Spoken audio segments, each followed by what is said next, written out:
So the Bureau XCOM Declassified is the origin story set in 1962 North America, essentially setting the tone for the nexus, that flashpoint where XCOM comes into being. And this all starts from a very clandestine group formed by JFK and his group of CIA agents formed the Bureau, but very quickly, based on an alien invasion, they realign themselves and take on an alien threat head-on in North America.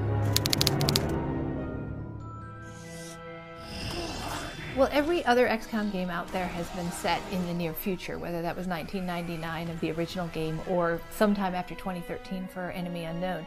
For our game, we decided to take a look in the past, to go back to tell a story that hadn't been told yet in the XCOM universe, which was what series of events could have happened to make an organization like the full-fledged XCOM that we all know and love even possible. The things that we feel that really differentiate the product start with the tone and the setting, right? Like we've got this really rich and unique, juxtaposition of the sort of the 1960s as we know it versus the current interpretation of modern technology and alien threat. You don't see a lot of that when you refer to old 50s movies. Usually you see UFOs hanging on a string. You're coming off of this decade of the 50s where your average guy could work 40 hours a week and have 2 cars and a nice house.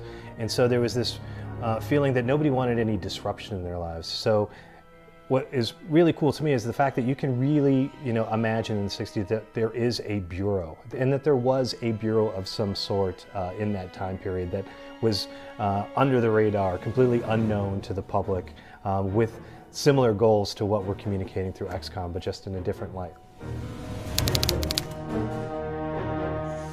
Well, over the course of development, we started in first person, and then we kept iterating towards trying to make sure that the parts of the game that were working better and better, and the parts of the game that weren't working, we were willing to change. It was really a journey from that first person view of the game that we showed in 2010 to the first third person hybrid that we showed in 2011, where you can see the beginnings of what we're calling battle focus mode now. But it was a little different too. We were still trying to get that feeling of teamwork, the feeling that the player could really have to be responsible. We could hold the player responsible for the decisions that they made for their team, and if they make a mistake and lose one of their agents, they would have to deal with the consequences of that. The integration of permadeath, right? The seriousness of your consequences and your actions, and how that can actually impact your gaming experience for not just for the moment, but for a long duration of time.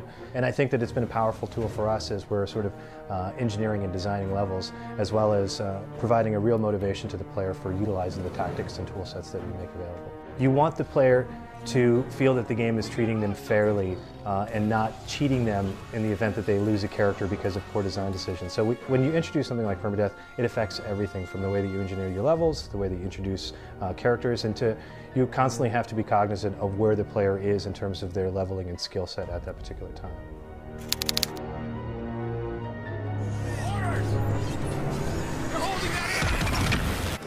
XCOM is a game that requires skill. It requires a player to bring their they're going to be outnumbered on the battlefield. The tech that the outsiders bring is going to be far superior to anything that your team has ever seen, until you, of course, take it and use it against them. And our game really requires people to bring not just their twitch, but their skill, their ability to plan for a team, their ability to use tactics, the ability to take any advantage possible on the battlefield. And we think that that is a core value of the XCOM franchise in general, just having an extremely difficult game that it requires everything you've got to succeed in, and even when you give it everything you've got, sometimes you still have setbacks.